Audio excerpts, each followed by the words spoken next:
حضرت عمر رضی اللہ تعالیٰ عنہ راستے سے گزر رہے تھے تو آپ نے دیکھا کہ ایک نوجوان بیٹھ کر زار و قطار رو رہا ہے، اتنا رو رہا ہے کہ حضرت عمر ان کو دیکھ کر رونے لگ گیا کہ کس بات پر اتنا رو رہا ہے۔ تو اس نوجوان سے پوچھا کہ آپ اتنا رو کیوں رہے ہو، ہوا کیا ہے؟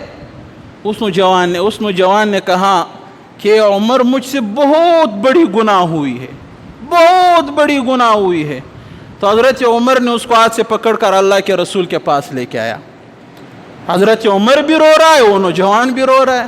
حضرت عمر کو پتہ ہی نہیں ہے کہ یہ نوجوان رو کیوں رہا ہے، مگر وہ اتنے افسوس کے ساتھ رو رہا ہے کہ حضرت عمر اس کے رونے کو دیکھ کر رو رہا ہے۔ اللہ کے رسول نے اس نوجوان سے پوچھا کہ کیا ہوا، کیوں رو رہا ہے؟ آپ نے کہا اللہ کے رسول مجھ سے بہت بڑی گناہ ہوئی ہے۔ کہاں پھر بھی کیا ہوا ہے مجھے بتاؤ تو صحیح، کہاں بہت بڑی گناہ ہوئی ہے؟ اللہ کے رسول نے پوچھا کیا کسی کو قتل کر دیا تم نے؟ کہا نہیں، اس سے بھی بڑی گناہ ہوئی ہے۔ کہا کیا کسی کے ساتھ تم نے زنا کیا ہے؟ کہا نہیں، اس سے بھی بڑی گناہ ہوئی ہے۔ پھر پوچھا کیا اللہ کے ساتھ کسی کو شریک ٹھہرایا ہے؟ کہا نہیں اللہ کے رسول بہت بڑی گناہ ہوئی ہے مجھ سے۔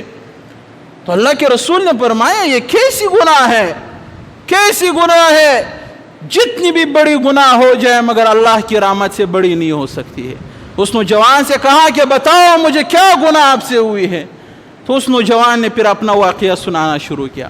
کہا اے اللہ کے رسول میں کفن چور ہوں، میں کفن چور ہوں جو اپنے مردے کو دفن کر دیتا ہے، تازہ تازہ میں جا کر اس کے کفن کو چوری کر دیتا ہوں۔ کہا پھر؟ کہا میں قبرستان میں گیا، میں نے ایک قبر کھودا تو وہ تازہ تازہ قبر بنا ہوا تھا، تو میں نے دیکھا کہ وہ جو لاش قبر میں پڑی ہوئی تھی وہ ایک لڑکی کی لاش تھی، وہ ایک لڑکی کی لاش تھی۔ اور فرمایا اللہ کے رسول وہ لڑکی بہت زیادہ خوبصورت تھی، بہت زیادہ خوبصورت تھی۔ میں نے اس کا کفن بھی چھین لیا اور اس کے ساتھ زنا بھی کر لیا، اس مردہ لڑکی کے ساتھ اے اللہ کے رسول میں نے زنا کیا ہے۔ پھر کہا اللہ کے رسول جب میں زنا کر کے واپس پلٹنے لگا، تھوڑا سا آگے گیا تو اس لڑکی نے پیچھے سے آواز دیا کہ اے اللہ کے بندے تم نے مجھے اتنے سارے مردوں کے درمیان بے ابرو کر دیا، تم نے مجھے اتنے سارے مردوں کے درمیان ننگا کر دیا، معاشر کے میدان میں ننگی اٹھوں گی اور میں معاشر کے میدان میں حالت جنابت میں اٹھوں گی۔ اے نوجوان یہ تم نے میرے ساتھ کیا کر دیا، یہ تم نے میرے ساتھ کیا ظلم کر دیا؟ وہ نوجوان فرما رہے کہ اللہ کے رسول اس لڑکی کی آواز میں اتنا درد تھا کہ میں بے سدھ ہو گیا، میں باکر آ گیا۔ اب میں کہتا ہوں کہ میرے اس گناہ کا کوئی معافی نہیں ہے، پتہ نہیں اللہ مجھے معاف بھی کرے گا یا نہیں کرے گا۔ تو اللہ کے رسول نے فرمایا اے نوجوان واقعی میں تم نے بہت بڑی گناہ کی ہے، تم نے بہت بڑی گناہ کی ہے۔ تو اس نوجوان اللہ کا رسول اسی چیز پر سوچ رہا تھا، وہ نوجوان اٹھ گیا اور بھاگ گیا۔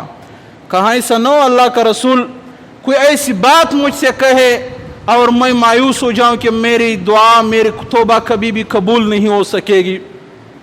تو وہ نوجوان جنگلوں کی طرف نکل گیا، پھر وہ جنگلوں میں اللہ کے سامنے روتا رہا، گڑ گڑاتا رہا، اللہ کے سامنے سجدہ ریز ہوتا رہا، اللہ سے معافیاں مانگتا رہا، اے اللہ مجھے معاف کر دے، بہت بڑی گناہ کر بیٹھا ہوں، اتنی بڑی گناہ کر بیٹھا ہوں کہ اللہ کے رسول نے بھی فرمایا کہ اے نوجوان تم نے بہت بڑی گناہ کی ہے۔ 40 دن گزر گئے، 40 دن تک وہ اللہ سے گڑ گڑاتا رہا، معافی مانگتا رہا، اللہ سے روتا رہا، اے اللہ مجھے معاف کر دے۔ 40 دن جب پورے ہوئے جبرائیل علیہ السلام نبی پاک صلی اللہ علیہ وسلم کے پاس تشریف لے کے آئے اور جبرائیل نے پوچھا اے اللہ کے رسول اللہ پوچھ رہے ہیں کہ کیا اس کائنات کو تم نے پیدا کیا ہے؟ تو اللہ کے رسول نے جواب دیا نہیں، مجھے اور اس تمام کائنات کو میرے اللہ نے پیدا کیا ہے۔ کہاں اس کائنات کو تم رزق دیتے ہو؟ کہاں نہیں، مجھے بھی اور تمام کائنات کو اللہ رزق دیتا ہے۔ پھر کہا کہ کیا بندوں کو تم معاف کرتے ہو؟ اللہ کے رسول نے جواب دیا نہیں، مجھے بھی اور تمام کائنات کے گناہوں کو اللہ معاف کرتا ہے۔ پھر کہا کہ جو نوجوان آپ کے پاس آیا تھا وہ 40 دن تک اتنا رویا ہے، اتنا گڑ گڑایا ہے کہ میں نے اس کے تمام گناہوں کو اور اس گناہ سمیت اس کو معاف کر دیا ہے۔ جاؤ اس نوجوان کو بلاؤ اور کہو، خوشخبری سناؤ کہ اللہ نے آپ کو معاف کیا ہے، اللہ نے آپ کو معاف کیا ہے۔ کتنا بڑا رب ہے جو ایک مردہ لڑکی کے ساتھ زنا کرے اس کو بھی میرے رب نے معاف فرمایا، کہاں معاف کر دیا، اور زندگی میں جتنی بھی گناہ کیے ہیں ان گناہوں کو نیکیوں سے بدل کر دیا۔ وہ اتنا بڑا رب ہے۔ اگر ہم بغاوت پہ اترے ہوئے ہیں، ہمارا بغاوت ہے ختم نہیں ہو رہا ہے، ہماری سرکشی ختم نہیں ہو رہی ہے، ہم بے حیائی کی طرف جا رہے ہیں، ہم بغاوت کی طرف جا رہے ہیں، اللہ کی قسم یہ زندگی فنا ہونے والی ہے، یہ زندگی ختم ہونے والی ہے۔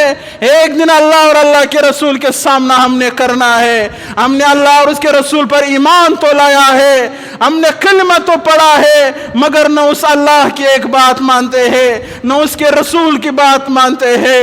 اللہ کی قسم جوانو، کبھی اللہ کی راہ پر چل کر تو دیکھو، کبھی نبی پاک صلی اللہ علیہ وسلم کے نقش قدم پر چل کر تو دیکھو، کیا سکون آپ کو نصیب ہوگا۔ آپ کو گناہوں میں جو مزہ آ رہا ہے، آپ گناہوں میں جتنے مست ہو رہے ہو، آپ اپنے حسن پر جتنا ناز کر رہے ہو، آپ اللہ کے ہو کر تو دیکھو، آپ اللہ کے رسول کے ہو کر تو دیکھو کہ ہوتا کیا ہے، کیا ہوتا ہے، ایک دفعہ صرف دیکھو۔ مگر ہماری زندگی گناہوں میں لت پت ہے۔ اللہ کہہ رہے میں اتنا بڑا، اللہ کے رسول نے فرمایا تائب من الذنب کمن لا ذنب لہ۔ اوہو، بہت بڑا پیکیج ہے، بہت بڑا پیکیج ہے۔ اللہ کے رسول نے فرمایا کہ جو گناہوں سے توبہ کرتا ہے وہ ایسا ہے جیسے کبھی اس نے گناہ کیا ہی نہ ہو۔ آہا، میں پوری زندگی داڑھی بھی کاٹتا ہوں، میں لڑکیوں کو بھی دیکھتا ہوں، میں گانے بھی سنتا ہوں، میں حرام بھی کھاتا ہوں، میں نماز بھی نہیں پڑھتا ہوں، مگر ایک دن میں پلٹ کر آ گیا۔ میں نے کہا نہیں بھائی، میں جو کچھ کر رہا ہوں یہ غلط ہو رہا ہے، یہ غلط ہو رہا ہے، میں غلط کر رہا ہوں۔ ایک دن جب میں پلٹ کر آتا ہوں اللہ کے سامنے گڑ گڑا کر کے تو اے اللہ آج کے بعد نہیں کروں گا، آج کے بعد یہ گناہ نہیں کروں گا۔ ایک آنسو کی دیر ہوتی ہے جب ہمارے آنکھ سے وہ نکل جاتی ہے، پھر اللہ تعالیٰ کا جو رحم ہے، اللہ تعالیٰ کا جو رحمت ہے وہ جوش میں آ جاتا ہے، آپ کے سارے گناہوں کو ختم کر دیتا ہے۔ ہماری اتنی بے وفائی اور اس رب کی اتنی بڑی وفاداری، داڑیاں سفید ہو گئی مگر توفیق نہیں ہے رکھنے کی۔ داڑیاں سفید ہو گئی مگر رکھنے کی توفیق نہیں ہوتی ہے۔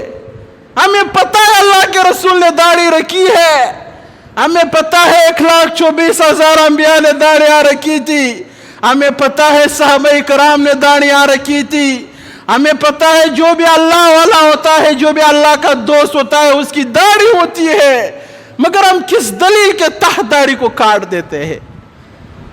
کس دلیل، کیا دلیل ہے ہمارے پاس؟ کیا یار بھائی، ہم مسلمان ہیں، ہم مسلمان ہیں، ہمیں اللہ کے رسول کے ایک ایک سنت پر اپنے آپ کو قربان کر دینا چاہیے۔ عمر گزر جاتا ہے، جوانی گزر جاتی ہے، خوبصورتی گزر جاتی ہے، حسن اور شباب گزر جاتا ہے، طاقت گزر جاتی ہے، مگر پھر بھی اللہ کی طرف لوٹ کر نہیں آتے ہیں۔ یہ کیسے بغاوت ہے؟ یہ کیسی نافرمانی ہے؟ اللہ نے فرمایا، اللہ نے قرآن میں فرمایا ہے یا ایھا الذین آمنوا توبوا الی اللہ توبۃ نصوحا، کہ بندو، اے اللہ کے بندو، اے میرے بندو، توبہ کرو، توبہ کرو، اور دل سے توبہ کرو، دل سے توبہ کرو۔ توبہ کو مذاق نہیں سمجھنا کہ جمعے کے دن مولوی صاحب نے کہا اے اللہ ہمارے تمام گناہوں کو معاف فرما، ہمارا توبہ ہے، اور آپ سب نے بھی کہا توبہ ہے۔ اس توبے کو مذاق نہیں سمجھنا، توبہ نام ہے ایسے ارادے کا کہ کبھی بھی پھر میں گناہ نہیں کروں گا، اس کو توبہ کہتا ہے۔ تو آپ کو سکون، ہر کوئی سکون کا متلاشی ہے، ہر کوئی سکون کا متلاشی ہے۔